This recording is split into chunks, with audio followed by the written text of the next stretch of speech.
Welcome to part 10 of our Competency 17 practice. In this video, we will solve problems relating to null hypothesis and alternative hypothesis. On the TI-84, this will be your Z-test or your T-test. Okay, before we begin, we just want to remind you about some of these key terms. The first term is the null hypothesis. That is simply I refer to that as the mean that we begin with. And then you have the alternative, and that's going to be what you think it's going to change to and how those changes are within the wording in your problem. Okay, then your level of significance, that is your percentage they give you in the problem. It's so you know how to measure if you are to reject or accept. We'll talk more about that as we go along. Okay, then we want to talk about what we're really going to be doing on the TI-84. We are going to be using the Z-test and the T-test. Now, the actual types of testing are listed, and you have your two-tail, one-tail. We will explain this some as we go. If you don't understand or really don't remember this, I recommend that you go to all of those vast resources on the internet. There are great videos and some really great people out there that do a fabulous job of explaining these things. My purpose is in this video and all our videos is simply the TI-84 use so you can pass the test as quickly and efficiently as possible. Okay, so that being said, let's do number one. Let's get this over just a smidge. Okay, number one.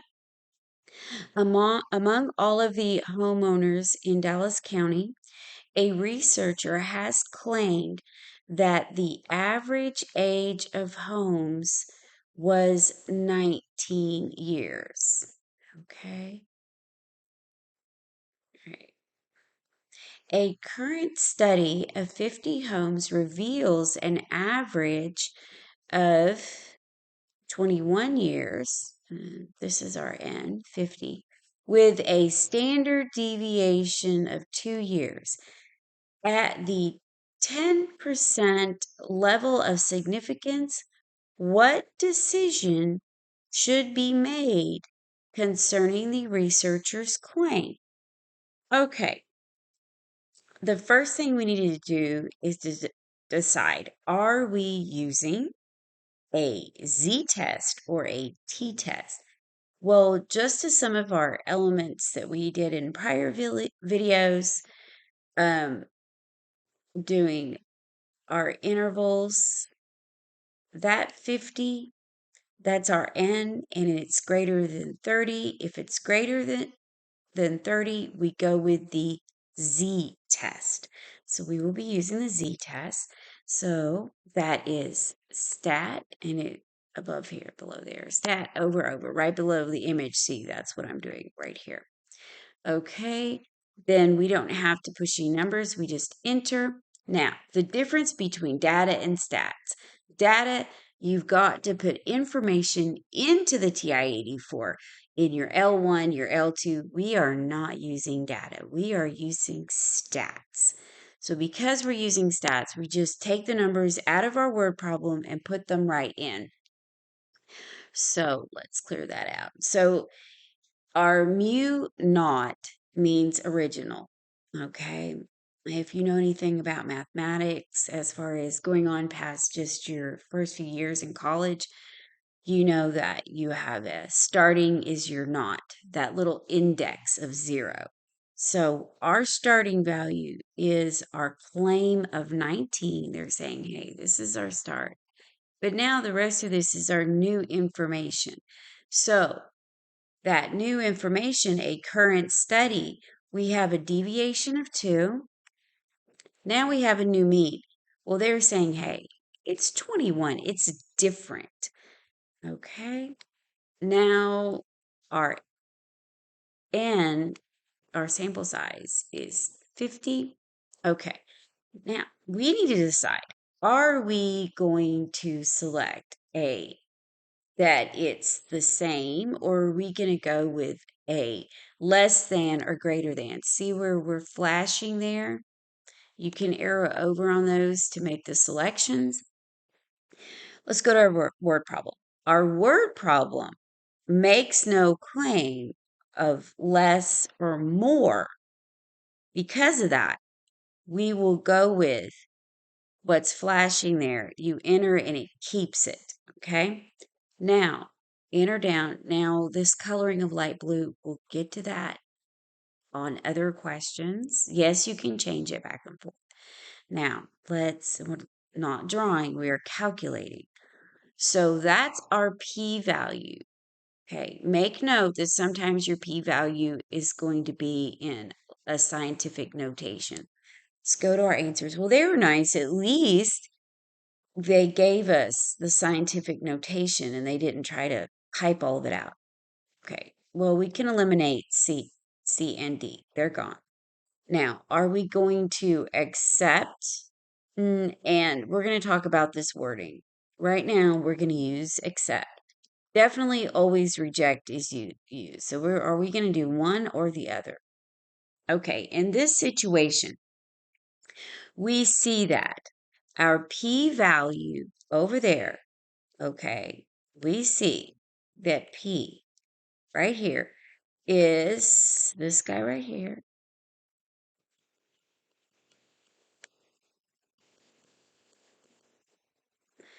Is he less than or greater than the percentage given in the problem? He is less than, okay, less than the percentage in the problem. Okay, because he is less than, we pick B. Okay, so let me get rid of this so we don't confuse what we're saying. This is what we are accepting. Oh, sorry about that. Okay. Now, I need to explain why. What this says is that the probability that we get 21, the new average, as the mean, the true mean, is less than 10% when the mean of 19 is actually true. Thus, the new claim of 21 is rejected when our p-value is less than the given percent. That's a rejection. Okay? We do not want the new claim, or we do not stay with the claim, or we don't accept whatever the claim is saying. We reject it. We go with what we have. Okay? That will be our answer. And we're not going to draw right now. We'll get to that in the next problems. It has been established that the time required for a math professor to grade a student's final exam is normally distributed. A well-known educator claims that the mean time for this distribution is 10.5 minutes. A current study involving 15 mathematics professors at a local college showed that the mean time is 10.1 minutes. With a standard deviation of 0.7 minutes at a 2% level of significance, what decision should be made concerning the educator's claim? Okay, what do we have going on here? Well, we know what the original claim is because the word's well established right here. So we know this is mu naught, and we know by the words new claim or I'm sorry, actually says current. And by the way, that is going to equal your, oops, sorry, that's not what I wanted to write. that is your X bar. And how do I know we're going to be seeing X bar? Okay. That is because here, this new claim has a sample size of 15. And when it's under, when your N is less than 30, which we know it is, then we know we are using a t-test.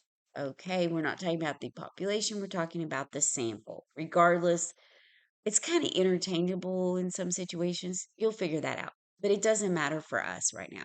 So we know we need to go stat, arrow over to test. We want the t-test. Comparing means we need this test. Okay. Notice how it is highlighted on stats.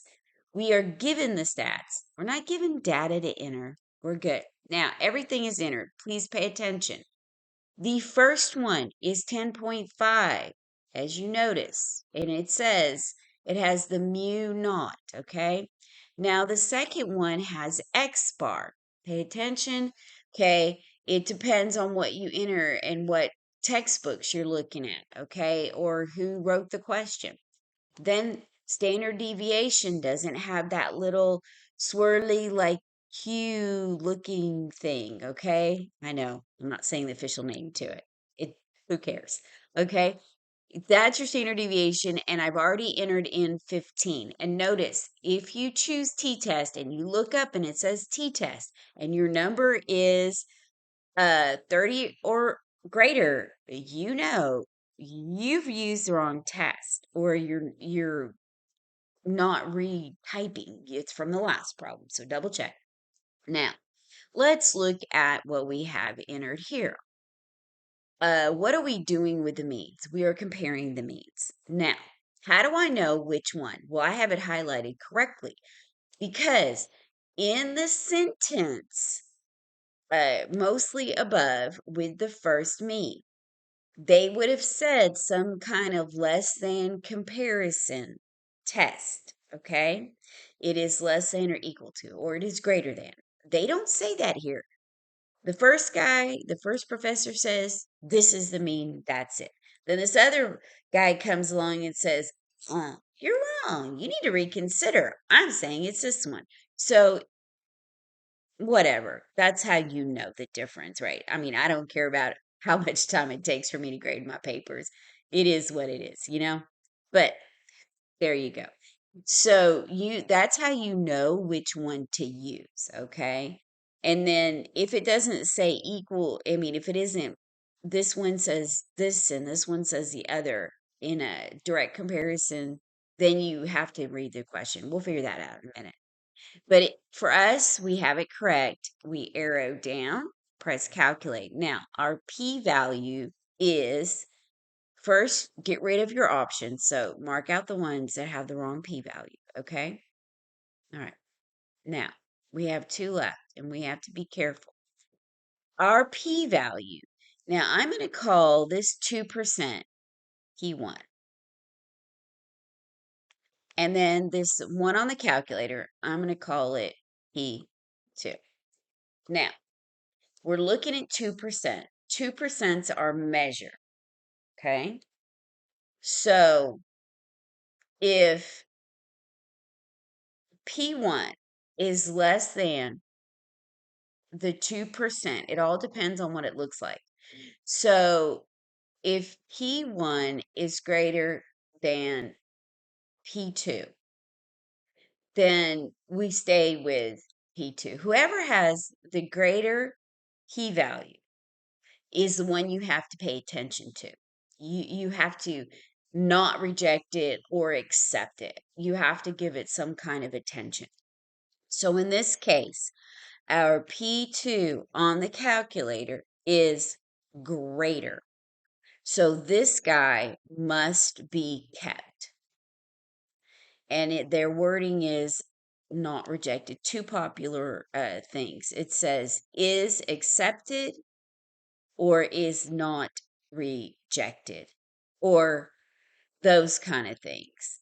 Uh, and notice how they have here on this other one must be rejected. That means toss it in the trash. I don't know if they literally do that, but that's how I see it. Okay.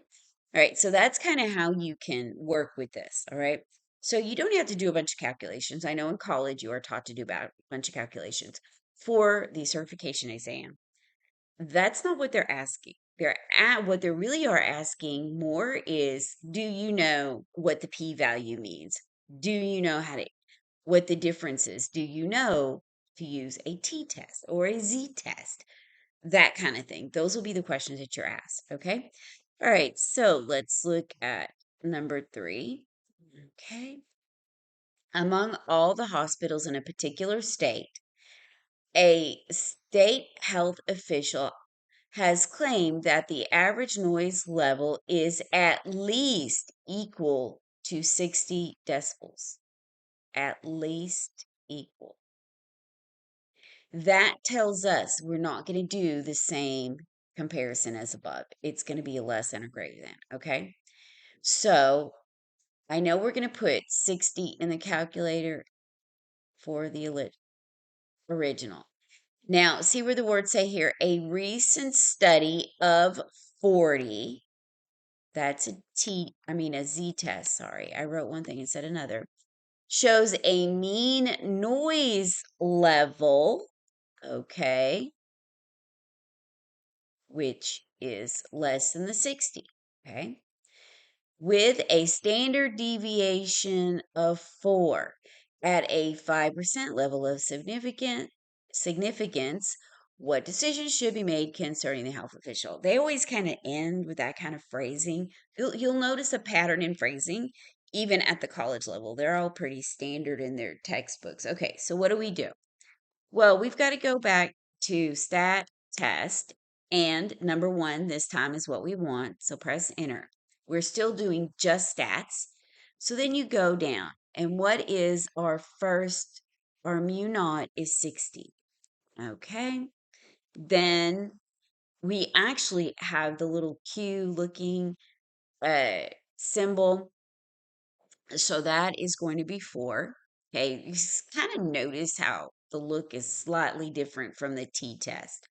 Okay. Then what do we have next? We enter down and we need to put in the 59 and then enter again. How many do we have? We have the 40, which gave us the right to use the z-test. Now, we're not doing this one is equal to that one. Mm-mm. Now we're doing a more or less situation. Okay, well, we are saying that mu naught is more. Okay, so that's the one I have flashing there. Mu naught is more than the new one. So press enter. Now you got to arrow down. That color is for the drawing. I'll show that in a second. I didn't show it on the last one. So go down, calculate. Oh, there we go. Okay, so we had 5%.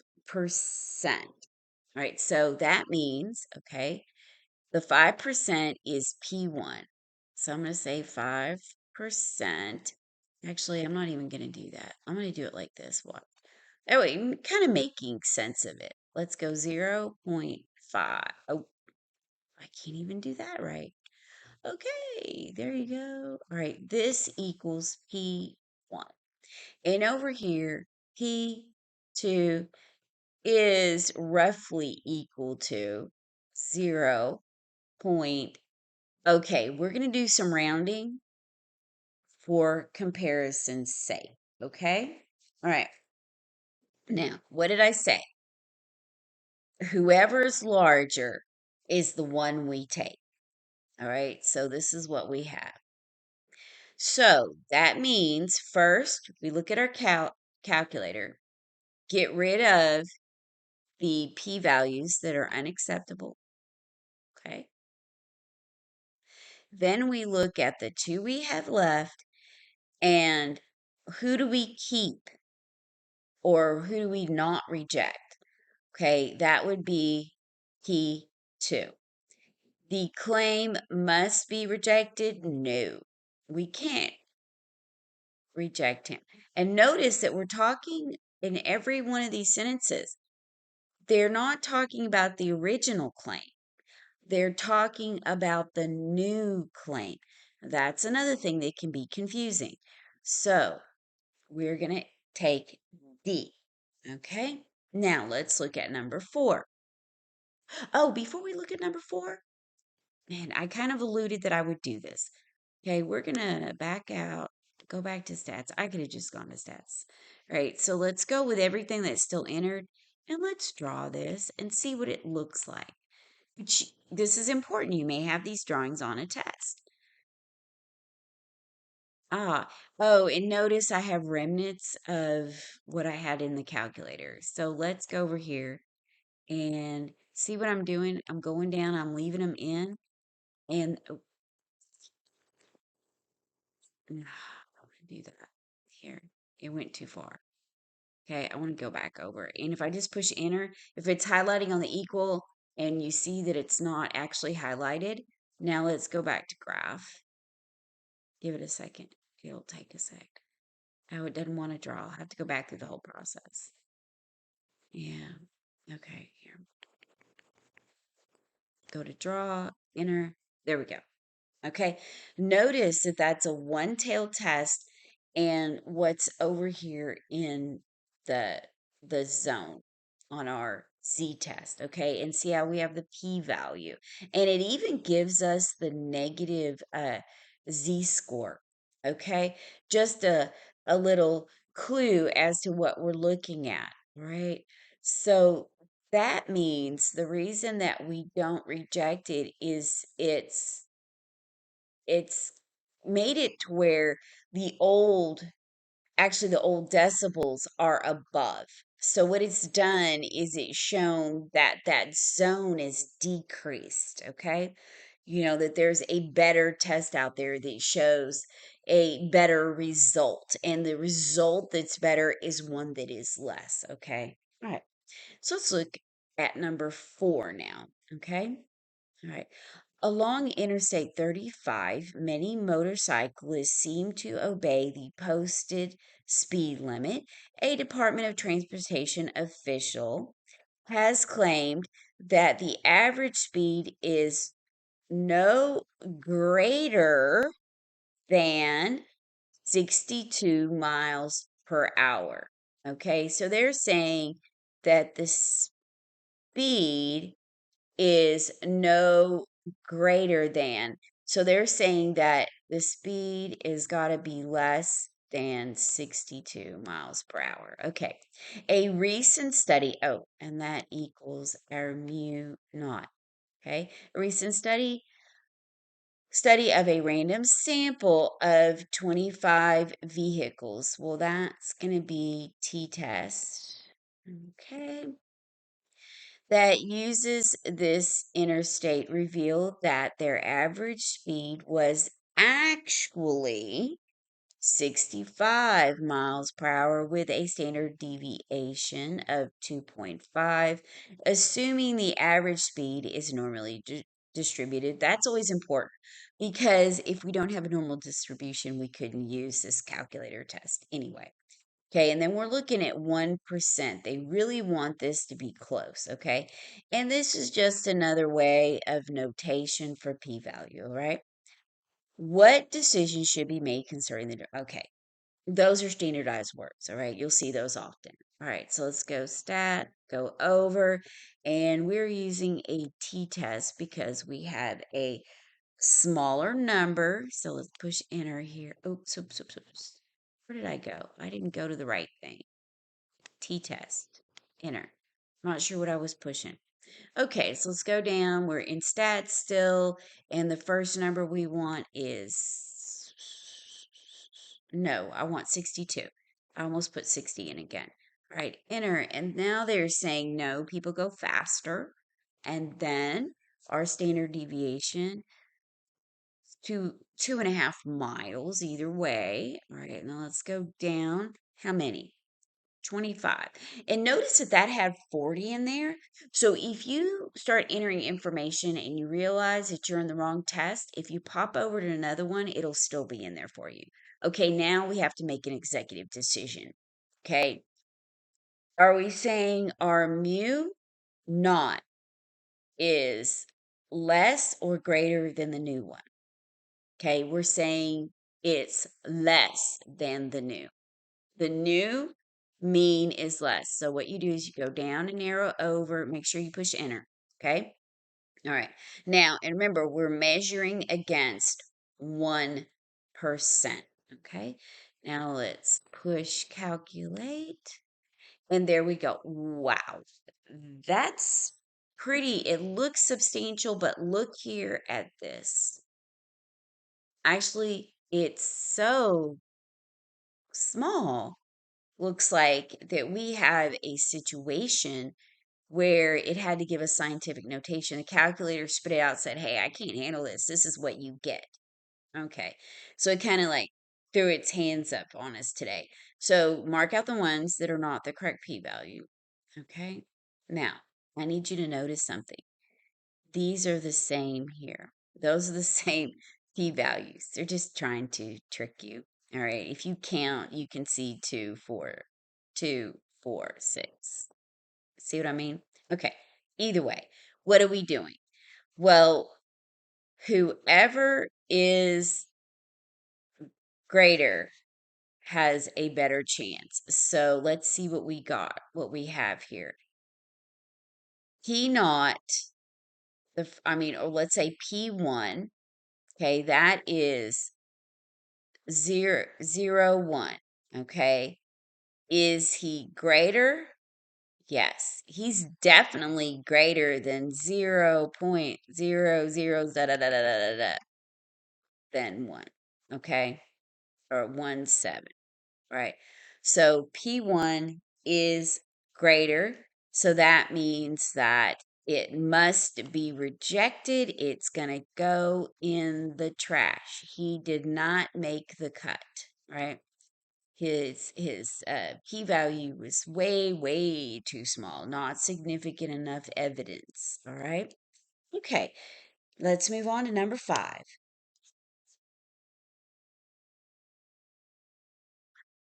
Now we're going to introduce the inverse norm on our TI 84. Okay. Number 5, among a certain population of 157 men, the mean systolic blood pressure was 146 mmHg. Not sure what that means, to be honest with you, but you can go look it up, with a standard deviation of 27. We wish to know if, on the basis of these data, we may conclude that the mean systolic blood pressure for this certain population is greater than 40. Assuming the mean systolic blood pressure is normally distributed and a 1% level of significance, there's your alpha score, what decision should be made? Okay, let's decide. Okay, our population is pretty large, so this we can assume from this, I'll just go ahead and circle it, that we have a Z test. Okay. All right, so alpha over, enter. All right, so our first mean, now this is confusing.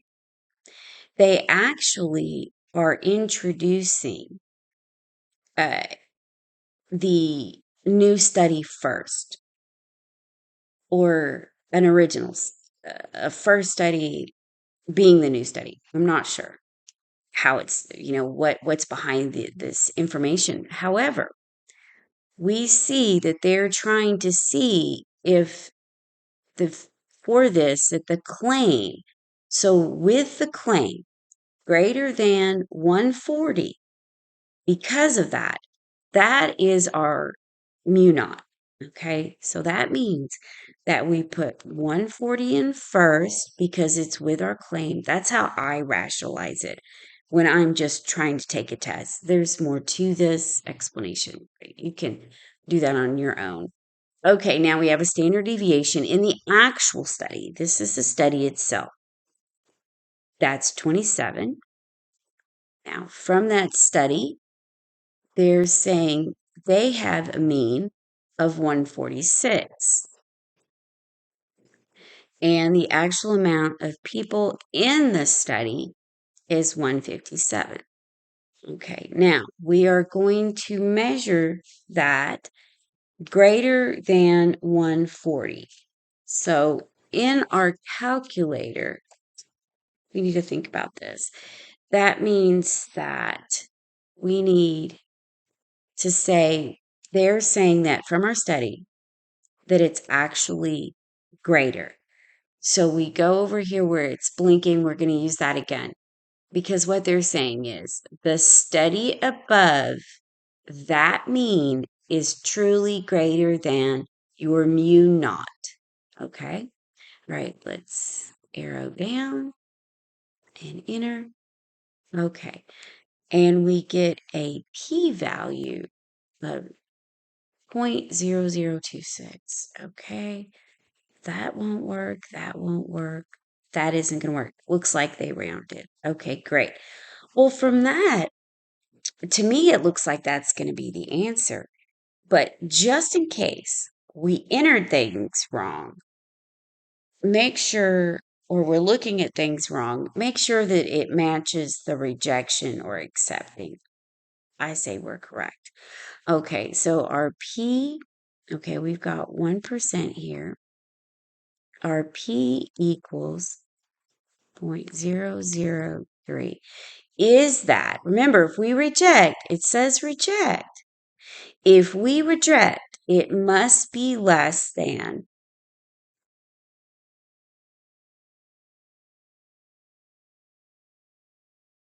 Is it less than? Yes.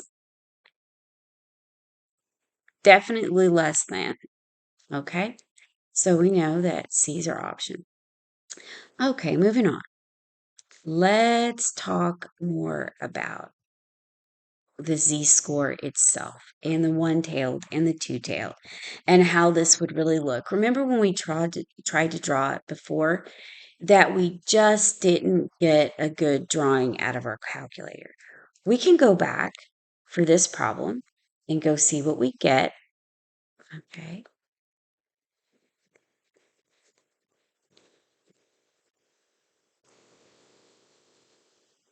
You can barely see and we see what our z-score is. See it there in the corner?